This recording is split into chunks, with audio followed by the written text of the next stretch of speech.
आप दृष्टिपात करो।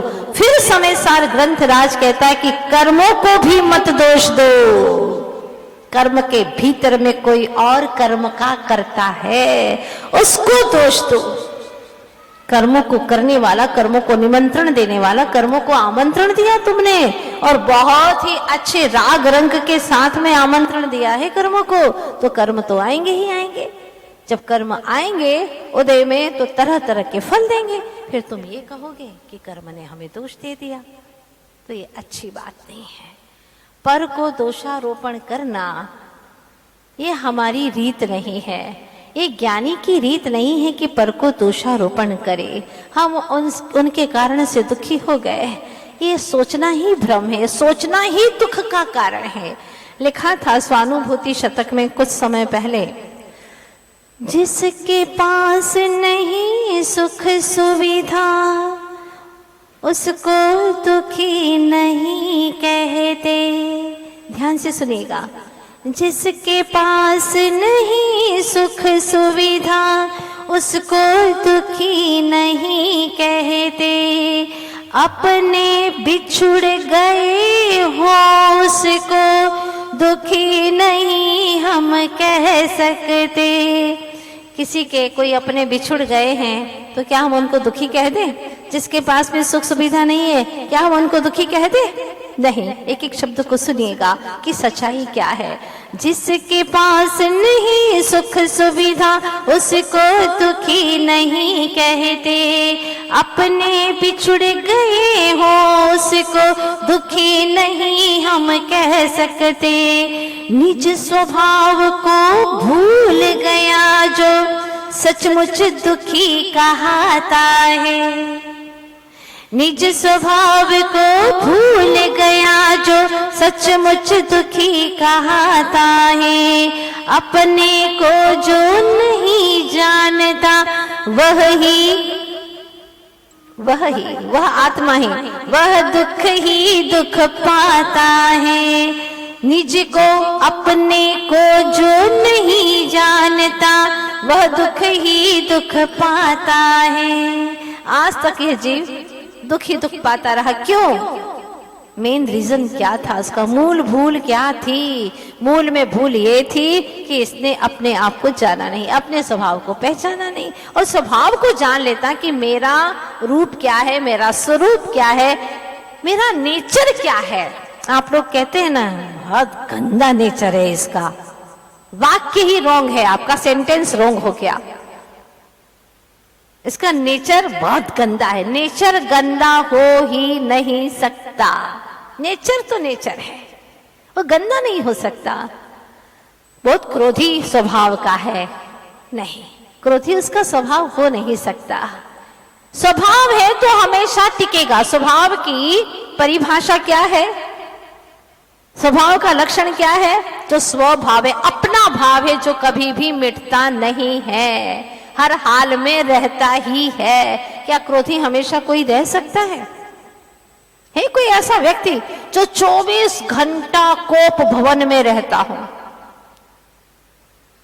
रह सकता है कोई इतना ताकतवर? 24 घंटा एक जैसा क्रोध करता ही रहे, करता ही रहे, करता ही रहे।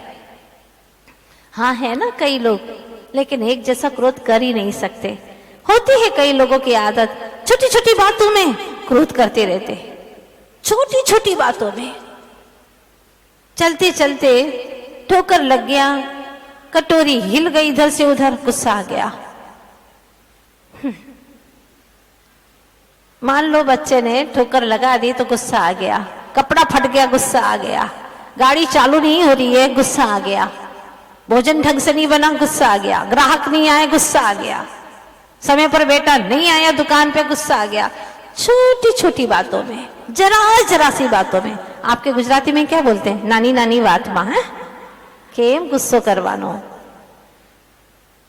क्रोधी स्वभाव हो ही नहीं सकता। ये क्रोध विभाव है, क्रोध स्वभाव नहीं है, विभाव है। ऐसे जितने भी दुर्गुण है वो सब विभाव है, पर उसको करता रहता है, सोचता ही नहीं कि मैं क्यों कर रहा हूं और इसका अंजाम क्या होगा। धंधा करता है तो सोच समझ करके करता है, इससे मुझे क्या लाभ मिलेगा, प्रॉफिट होगा कि नहीं होगा। इतना लगाऊंगा पूंजी, तो पहले से ही सोच लेता है उसकी इनकम कितनी होने वाली है, क्या बेनिफिट है मुझे, सब सोच लेता है, चारों तरफ दिमाग घुमा घुमा करके देख लेता है।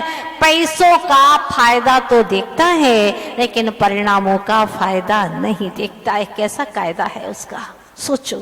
जबकि हर काम, हर क्षण जो कुछ भी हो रहा है वो परिणामों से ही हो रहा है, परिणामों के फल से ही हो रहा है। ये बिल्कुल अचूक सत्य है। जो पूर्व में परिणाम किए वो कर्म बंधा, आज उदय में आ रहा है, जीव फल भोग रहा है। हर वक्त पैसे का नुकसान तो दिखता है लेकिन परिणामों का नुकसान इस जीव को दिखता ही नहीं है। परिणाम बिगड़ रहे हैं, कोई नुकसान नहीं दिखता उसको, जबकि सबसे खतरनाक नुकसान है परिणामों के बिगड़ने से। एक बार धंधा नहीं चला, कोई बिगड़ गया, काम बिगड़ गया, कोई बात नहीं, संसार के अप्रयोजन भूत काम बिगड़ भी गए तो चलेगा, फिर सुधार देंगे। 100 काम बिगड़े और पुण्य के जोर से एक काम सुधार लिया तो सब बढ़िया हो जाएगा, बराबर हो जाएंगे। लेकिन तेरा प्रयोजन भूत काम अनंत काल से बिगड़ रहा है, इसी का अंजाम है संसार में बार बार परिभ्रमण करना, इतने दुख, इतने संकट, समस्याओं का सामना कर रहा है। क्यों, कारण क्या है? इसका कारण बता रहे आचार्य भगवत। निकालिएगा अगली गाथा, बहुत सुंदर गाथा। कम्मेनो कम्मम्मिया, कम्मेनो कम्मम्मिया, अहमिदियः कंच कम्मणो कम्मम्, अहमिदि। बोलते नहीं बनता है क्या? अंग्रेजी के कितने कठिन कठिन शब्द तो आप बोल जाते हो, टेढ़ा मेढ़ा मुंह करके, तुतला करके। बोलो अच्छे से, ये हमारी भाषा है प्रकृति की। कम्मेनो कम्मम्मिया, अहमिदियः कंच कम्मणो कम्मम्, जाए साखल बुद्धि अपड़ी बुद्धो अवधिताव। कम्मेनो कम्मम्मिया, अहमिदियः कंच कम्मणो कम्मम्, जाए साखल बुद्धि अपड़ी बुद्धो अवधिताव। क्या बात कही है, तुम सब अप्रतिबुद्ध हो। अप्रतिबुद्ध बहुत अच्छी संस्कारित भाषा में बोला है कुंद कुंद स्वामी ने, महान आचार्य हैं। किसी को एकदम पागल नहीं कहते, हाँ, एकदम पागल नहीं कहते, एकदम मूर्ख नहीं कहते। तो कौन सा शब्द इस्तेमाल किया है? अप्रतिबुद्ध हो। क्या कहा? अबुद्ध नहीं, प्रतिबुद्ध भी नहीं, अप्रतिबुद्ध। प्रतिबुद्ध के आगे अ लगा दिया, सारा काम चौपट हो गया। ज्ञानी के आगे अ लगा दिया, क्या हो गया? हाँ, अ तो लगाया है। अपरिबुद्धो, सब अप्रतिबुद्धो। कब तक? सुनो, अब अपनी अपनी पहचान कर लेना। अप्रतिबुद्ध माने अज्ञानी, मूढ़, मूर्ख, जो भी कहना चाहो, जितनी भी डिक्शनरी में ऐसे शब्दों सब लगा लेना, ठीक है। अप्रतिबुद्धो कब तक? कम्मे नो कम्मम्मिया, कम्मम नो कम्मम, अहमिति अहकम च। कर्म और नो कर्म में, ये कर्म मेरा है, मैं कर्म का हूं।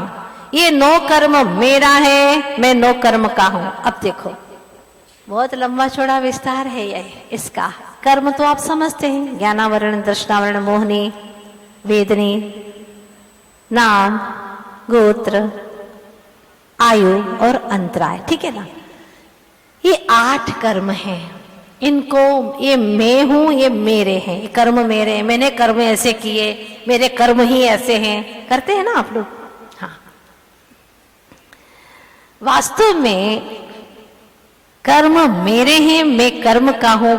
नो कर्म मेरे हैं और नो कर्म मैं हूं। अब देखो कैसे होता है। ये घर मेरा है, क्या हो गया? नो कर्म है, घर क्या है? नो कर्म।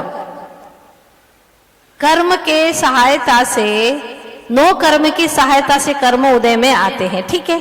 तो कर्म ने जो जो भी हमें दिया है ये सब हमारे सामने दिख रहा है। शरीर क्या है? नो कर्म है, ये कर्म का दिया हुआ। घर क्या है? घर में जितनी भी वस्तुएं सब तुम्हारे नो कर्म है। कर्मों को बांधने के नो कर्म है।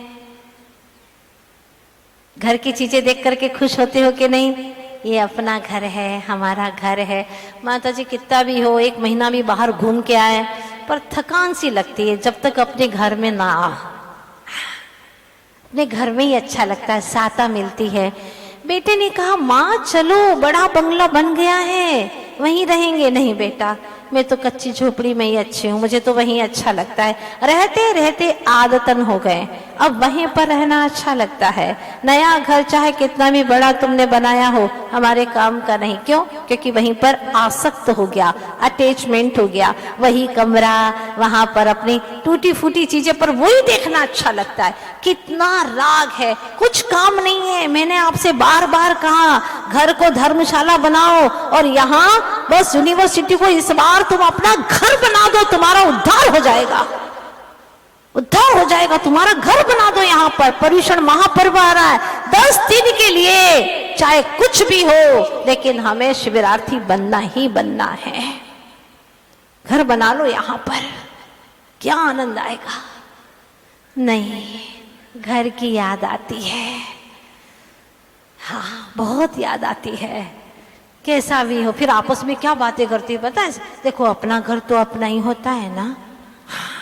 और वो भी गर्दन हिलाती रहती है, बिल्कुल जैसे कि स्प्रिंग होती है ना, ऐसे हिलाती रहती है। सही बात है, अपना घर तो अपना ही होता है, पराये घर में कब तक रहेंगे? तो यही तो आचार्य कह रहे हैं कुंद कुंद स्वामी, पराये घर में कब तक रहेगा? हाँ, ये पराया घर है। यह तन तो किराए का घर है, एक न एक दिन तो खाली करेगा। एक न एक दिन तो खाली करेगा ही करेगा, खाली करना ही पड़ेगा। एक न एक दिन तो तुझे छोड़ना ही पड़ेगा। किराए का घर है, लेकिन विश्वास नहीं होता। नहीं, हम तो नहीं छोड़ेंगे इसको, तो हमेशा साथ में रखेंगे। ठीक है, कोई अगर आप लोग बाउंड करके भी आए हो, कहीं लिखा करके आए हो, लिखने वाला भी जाएगा, सब जाने वाला। जो आंखों से दिख रहा है अभी नहीं तो कभी, जो आंखों से दिख रहा अभी नहीं तो कभी, वो जाएगा ही जाएगा। ये जो पर्याय दिख रही है पुद्गल की, सब मिटने वाली हैं, ये पक्की बात है। इसीलिए आचार्य कहते हैं कि जो तुम मान रहे हो अहकम, अहमिदी, अहमिदी, ये इदी यानी ये मैं हूं और ये मेरे हैं। दिन भर में क्या करते हो बताओ? क्या करते हो दिन भर में? ये मैं हूं, या तो ये भाव आता है, चलोगे तो ये मैं हूं, ये भाव आएगा। बोल रहे हो या नहीं रहे हो, ये बात की बात है, लेकिन अंदर में क्या संवेदन में आता है कि ये मैं हूं। मतलब शरीर सहित इस अज्ञानी जीव ने अपने आप को मैं मान लिया। मैं ही रोंग है। जब मैं ही रोंग है तो मेरा भी रोंग है। मैं सही होगा, मैं सही होगा तो मेरा भी सही हो जाएगा। मैं केंद्र है, मेरा परिधियां है। जब केंद्र सही होगा तो परिधियां भी सही हो जाएगी। अभी केंद्र ही गलत है, मैं ही गलत है, मैं को जो मान रहे हो वो ही गलत है, तो फिर मेरा कैसे सही हो सकता है? श्रद्धा ही नहीं बैठती है। यहाँ पर आचार्य भगवान ने कितनी बार कहा कि तू आत्मा है, आत्मा है, आत्मा है। ये शरीर तू नहीं है, इसके भीतर में रहने वाला है। इस शरीर का एक एक परमाणु तुझसे भिन्न है, लेकिन विश्वास नहीं होता। तर्क पर तर्क करेगा, श्रद्धा नहीं होती। एक बार 4 चीजें इकट्ठी हो गई, विश्वास, बुद्धि, तर्क और श्रद्धा, चारों इकट्ठे हो गए। चारों अपनी बातें कर रहे थे, मैंने सुनी। क्या बात कर रहे थे? विश्वास ने कहा मैं रात के अंधेरे में भी बेधड़क चला जाता हूं।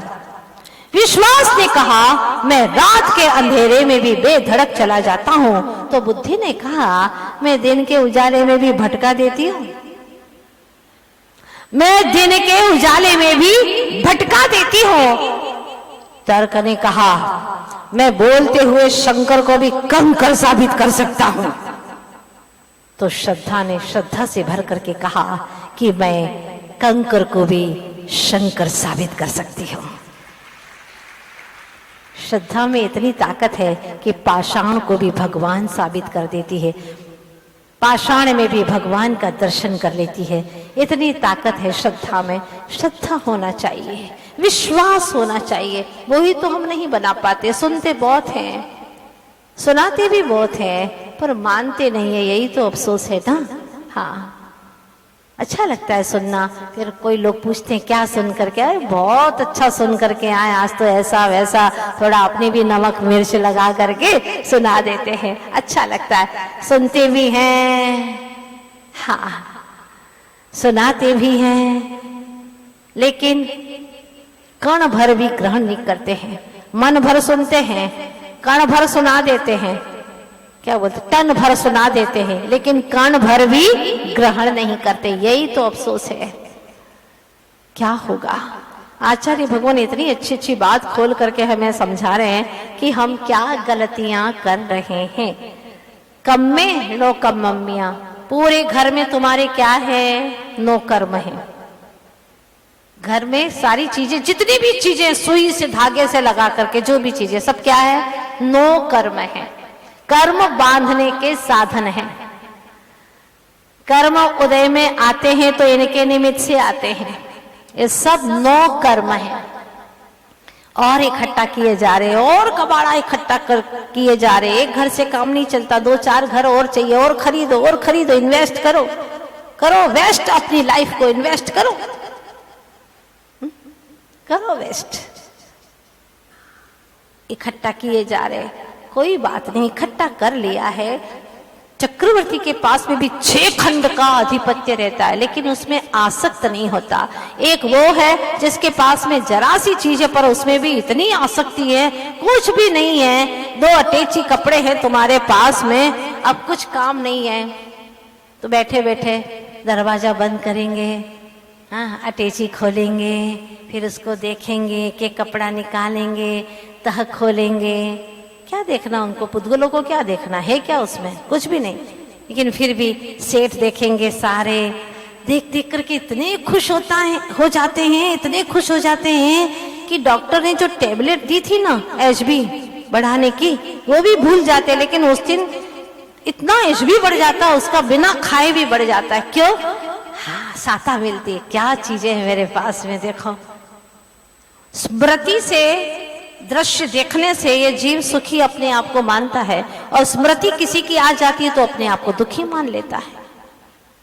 अपनी ही सोच, अपने ही विचार, अपनी ही प्रवृत्ति, अपनी ही वृत्ति हमें हर समय सुख दुख के नूल में झुलाती रहती है, और हम झूलते रहते हैं। जैसे कर्म झुलाएं उसके अनुसार चलते रहते हैं। क्योंकि और फिर कभी कभी जीव कहता भी, क्या करें, हमने तो इतना सब कुछ किया उनके लिए, छोटे से बड़े किए, सब कुछ किया, उनको पाला पोसा। उनको नहीं पाला पोसा, तूने अपने कर्मों को पाला पोसा है क्या?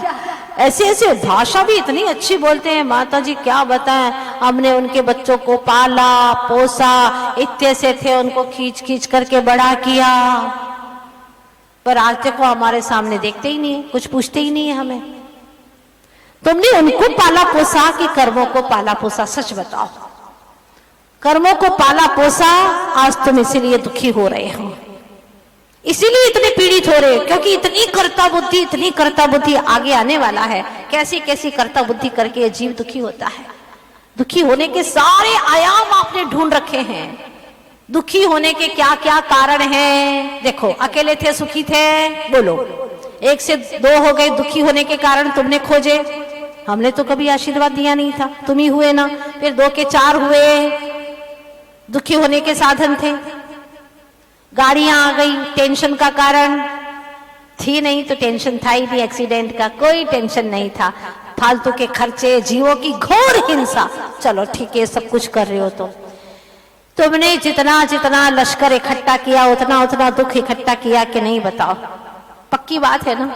तो एक नो कर्म को तुम जोड़े जा रहे हो अपने कर्म के अनुसार, वो मिलते जा रहे और उसमें तुम अपने आप को बहुत बड़े, अरे वाह, सुखी मान रहे हो। ये सारे दुख के कारण हैं। हमारा घर ही नहीं तो घर का टेंशन ही नहीं, घर में चोरी होने का टेंशन ही नहीं, घर का कोई घर ही नहीं तो परिवार नहीं, कोई विकल्प नहीं। परिवार दुख का कारण और जो घर है वो दुख का कारण, जितनी सामग्री है वो सब दुख के कारण है कि नहीं, बताओ ना। स्वीकार करोगे क्या अंतरात्मा से? बोलो। नहीं, नहीं हो रहा, अंदर से नहीं हो रहा। अगर होता ना तो तुम उसको छोड़ना शुरू कर देते, बन जाती व्रती, प्रतिमाधारी। कई लोगों को हमने देखा खूब वैभव है, अटूट वैभव है, फिर भी व्रती बन गए। आरके वालों के यहां देखो, बड़े वाले जिन्होंने सब कुछ वैभव है, अटूट वैभव है, कोई कमी नहीं, लेकिन व्रती बन गए। क्या करना इनसे? कोई मोह नहीं, कोई नेह नहीं लगाना। ये है जीवन का सार, यह है जीवन का ज्ञान। जो सही सम्यक ज्ञान हो जाता है तो ये सब बेकार व्यर्थ मालूम पड़ते हैं, इनमें सुख प्रतीत नहीं होता, उनको छोड़ता चला जाता है, प्रमाण कर लेता है। इतना प्रमाण, इसके सिवा और सबका त्याग है। तो वही ज्ञानी जीव, आप भी ज्ञानी हैं, लेकिन अज्ञान का पर्दा आपने डाल दिया अपने ऊपर। जब ज्ञान जागृत होता है तो क्या कहता है?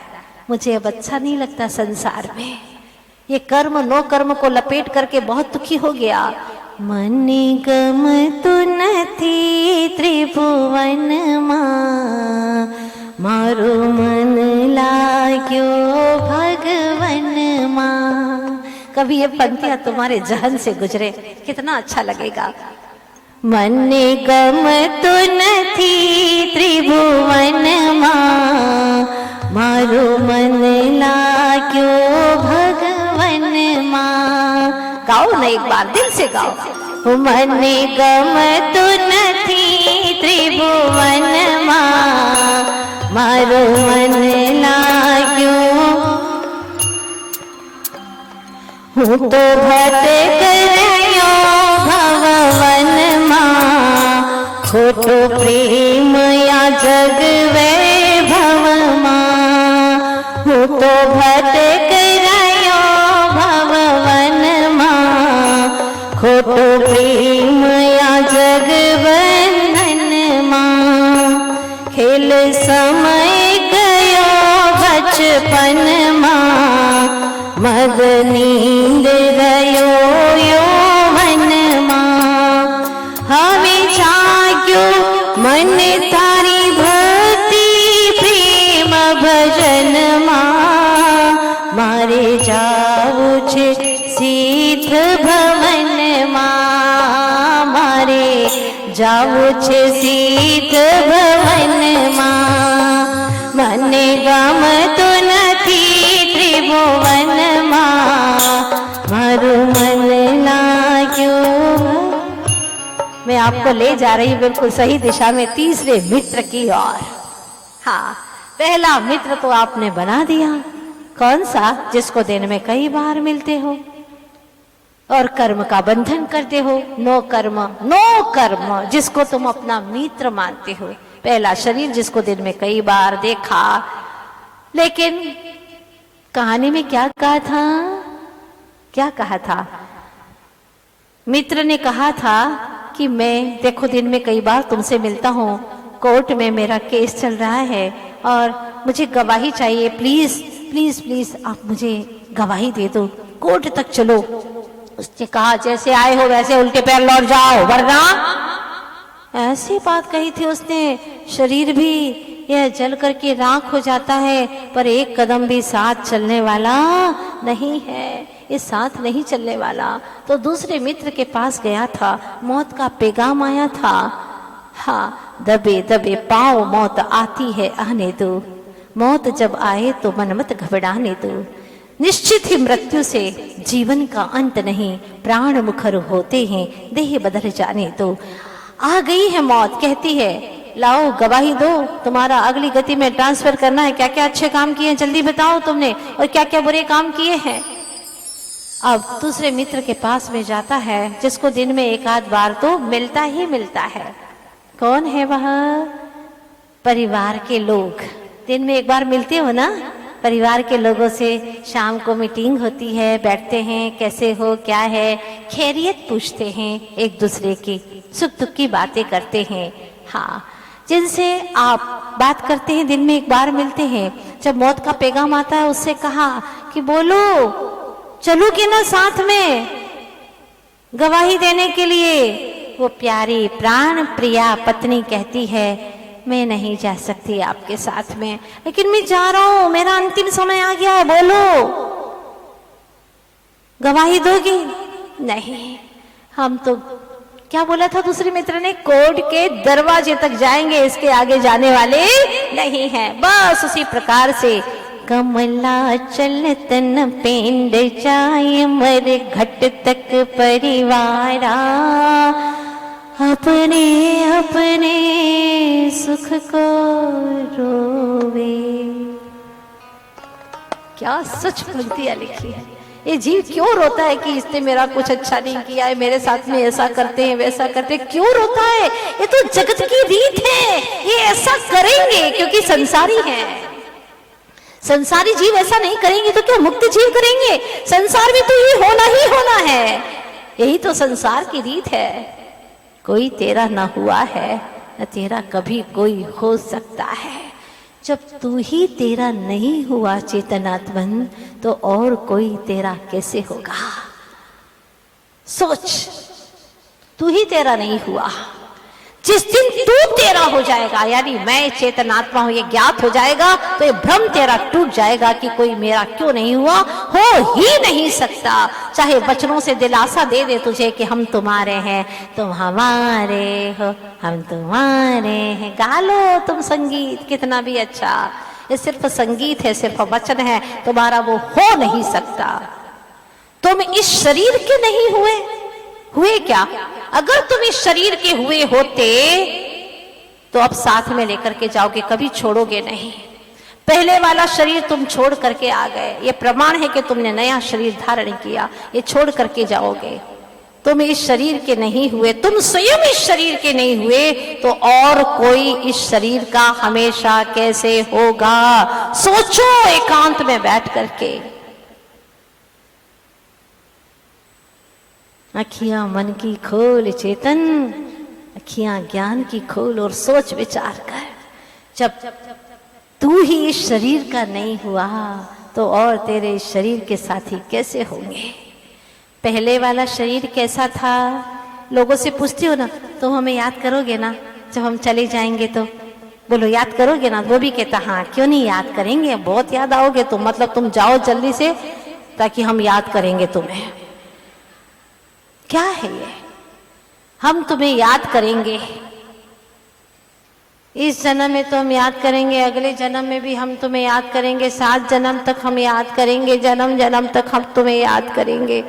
भजन बना लिया, गीत बना लिया किसी ने, छोड़ेंगे ना हम तुम्हारा साथ। हाँ। वो बेचारा मन ही मन सोच रहा है, इतना दुखी हो रहा है कि एक जन्म में मिल गई कम है क्या, फिर कह रही अगले जन्म में और मिलेंगे, बड़ा मुश्किल। और कहती है आगे और बोलती है 7 जन्म तक मिलेंगे। नहीं 7 जन्म नहीं, जन्म जन्म तक मिलेंगे। अंदर ही अंदर में तो बहुत दुखी होता है, लेकिन क्या करे, औपचारिकता, उपचरित।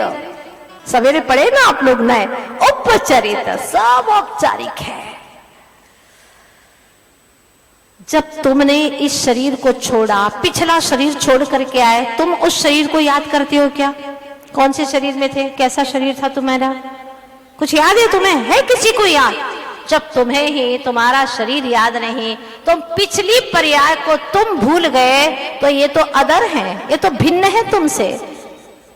जिस शरीर में तुम जीवन भर तक रह करके आए, उस शरीर को देखो, सोचो, बहुत छोटी छोटी बातें, लेकिन भेद ज्ञान के लिए संबल देती है, भेद ज्ञान का कारण है। जिस शरीर में ये जीव, ये चेतन रह करके आया, उस शरीर को वो छोड़ दिया। अब आज उसको पता नहीं, आज की बात छोड़ो, जन्म के बाद में जन्मते ही उसे याद ही नहीं रहता। जिस पर्याय में गया उसी में मस्त हो जाता है, जहां गया वहीं मस्त हो जाता है।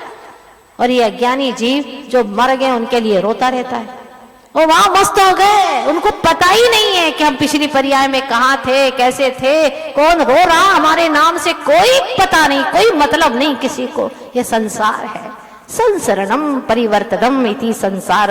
जो आज मेरा था वो आज किसी और का हो गया। पर्याय बदली, सब कुछ बदल गया। बोलो ये सच को स्वीकार करते हो ना? बोलो। तो आज एक बहुत अच्छा सूत्र देती हूं आपको। ऐसा राग किसी से मत करना, ऐसा राग मत करना किसी से कि वो न रहे तो तुमसे रहा न जाए, वो न रहे तो तुमसे रहा न जाए। ऐसा राग कभी किसी से मत करना, और ऐसा द्वेष भी मत करना किसी से कि वो रहे तो तुमसे रहा न जाए, और तुम्हारी आंखों के सामने रहे तो तुमसे रहा न जाए। कहते हैं द्वेष में कि फूटी आंख भी नहीं सुहाता मुझे। तो ऐसा राग भी मत करना चेतन, और ऐसा द्वेष भी मत करना जिससे तेरा जीवन तबाह हो जाए, परिणाम आकुल व्याकुल हो जाए। अपने जीवन को श्रेष्ठतम बनाना सिर्फ और सिर्फ तेरे ही हाथों में है। जब तू ही उस शरीर को भूल गया तो और भिन्न द्रव्य है, भिन्न जीव है, वो क्यों तेरे शरीर को याद करेंगे और कैसे करेंगे? जब तू भूल गया तो सब भूल जाएंगे। ये संसार ऐसा ही है, भूल भुलैया है। कहते हैं ना संसार में सब भूल भुलैया है। जिस जीव को समय सार की ये अद्भुत अद्भुत तत्व ज्ञान की बातें समझ में आ जाती हैं, वह संसार में भटकता नहीं है, संसार से मुक्त हो जाता है। आप भी पूरी कोशिश करें इस संसार से मुक्त होने की, और बार बार प्रभु के चरणों में बस यही गाए कि प्रभु मने गम तू नथी त्रिभुवन मां, मारो मन लाग्यो भगवन मां, मने गम तो नथी त्रिभुवन मां, मारो मन लाग्यो हवे लाग्यो। कहाँ लगा मन? मन तारी भक्ति प्रेम भजन मां, मारे जाऊ छे सिद्ध भवन मां, मारे जाऊ छे सिद्ध भवन मां, मने गमतु नथी त्रिभुवन मां, मारो मन लाग्यो भगवन मां, मारो मन लाग्यो समय सार मां, मारो मन लाग्यो कुंद कुंद स्वामी तमारा वचन मां। बस बीजू कई मने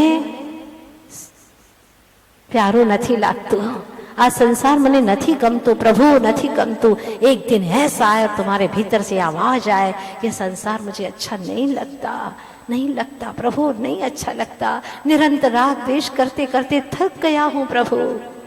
कभी तो छुट्टी मिले, हर बार रविवार आता है और संसार से मुक्ति की याद दिलाता है।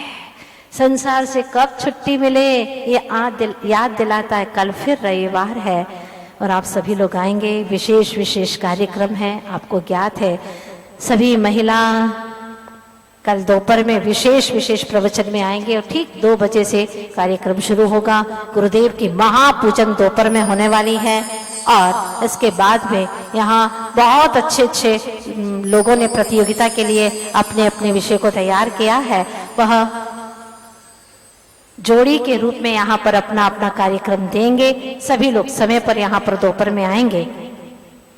प्रातः काल तो आत्मबोध शिविर के सिर्फ महानुभावों का ही कार्यक्रम है, दोपहर में आपका और शाम को सबका, और दोपहर में भी पुरुष वर्ग सभी आएंगे। हाँ, दोपहर में पुरुष वर्ग सभी आएंगे, सबका है, सामूहिक कार्यक्रम है और शाम का भी सामूहिक कार्यक्रम है। महिलाओं को बहुत अखर रही है, मैं सच बता रही हूँ आप लोगों को कि हाँ इन लोगों का अलग से प्रोग्राम क्यों हो रहा है।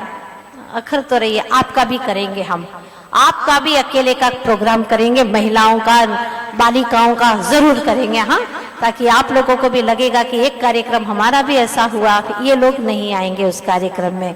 ठीक है, अब तो शांति पड़ेगी ना आप लोगों को। देखो आज कितने खुश है महिला वर्ग। इस तरह से सबको धर्म का लाभ हो, धर्म की वृद्धि हो, भावना मात्र यही है। सब जीव प्रसन्न हो, आगम की वाणी को श्रवण करके आनंद से तरबतर हो, यही भावना है। हूँ चैतन्य चिदानंद धाम,